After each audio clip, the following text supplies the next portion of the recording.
Hi, welcome to 3-Minute Geek Tips. This is your host, Eflin22, and I'd love it if you all could check out my blog at eflin22.blogspot.com. You'll be happy that you did.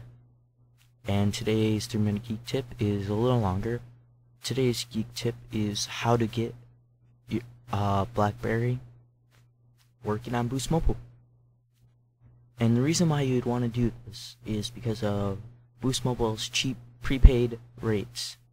Now, you're asking, what isn't prepaid like TracFone and all the crappy little completely plastic flip phones? Yes and no. There are starting to be the higher end carriers like Boost Mobile that runs on the Nextel network, which is owned by Sprint, which offers good phones, well, good compared to TracFone, at good plan rates without a contract. Now, the key to how they can offer you these good rates is they don't have to subsidize phones. Phones are more expensive on Boost unless you buy a used Blackberry online. Or if you already have a Blackberry from Nextel, you can use that. Now, the models of Blackberry that work on Boost Mobile are the 7100, the 7510, the 7520, and the 8350. Now, I personally use the 7520 just because that was in the price range I wanted. But if you want a more featured phone, you might want to go with the 8350. That comes in around $210 used. Now the other three models, the 7100, the 7510, the 7520, come in around $30. They're a pretty good price compared to the other phones. The 7510, 7520, and the 8350 all come with the full keyboard, which is nice for texting.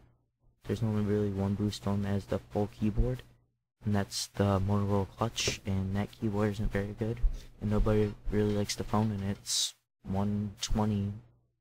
Well, some people like the phone, but for $129, it's not a very good phone compared to a Blackberry. Now, you can click on the different models on screen to take you to a review of the phone, and these phones will not have Blackberry services such as Blackberry Messenger or Blackberry Email. Just keep that in mind. They're all good phones. Very cool. Better than any Boost Mobile phone. So check that out.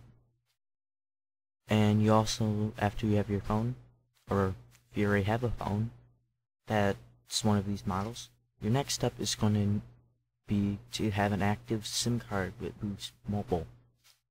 You can, in some cases, activate the SIM card with the phone, but I personally never done it, so I don't recommend it until I do it.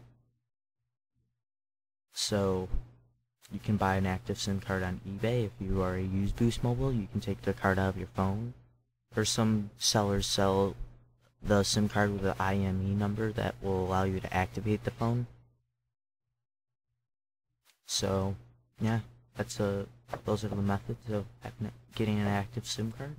And then lastly, you'll need a data cable, which is pretty much a standard mini USB cable, which you may have lying around, or you might have the data cable that came with a phone, or you might have to buy one. So after you have all this, you just follow the simple steps that are in the sidebar. Well, a link in the sidebar, I should say. Just click on the link that has Howard Forums before it, and that will take you to a website called Howard Forums. That is a website dedicated to mobile phones. On Howard Forums, they have a section on how to get a Nextel Blackberry working on Boost. It's very helpful. If you need any help, go ahead and sign up for an account on there. They'll help you out. They'll treat you good. Or you can try and post your questions on here. I'll try my best to answer them. And Then all you need after that is you need to load it up with some apps. After you do that process, you'll have a hotspot browser that works. You'll have MMS messaging and calling working. And internet, obviously. Now, some apps I would recommend is the Opera Mini browser. It's a great browser for mobile. And then there's the Bolt browser, which is a great HTML browser that lets you view web pages like you're on the computer. And another app I like is Twitterberry, which offers twittering over your phone. And then last app I have to recommend, well, don't have to, but I want to, is the Google Maps app, which is kind of like the Maps application they offer on the Blackberry that works, but it's just Google better. Google better. Google better. It's just Google better. That's all I have to say about it. All these apps are free. Check them out in the sidebar. And thanks for listening. Check out my blog, like I said, Eflin22 blog. And thanks for watching.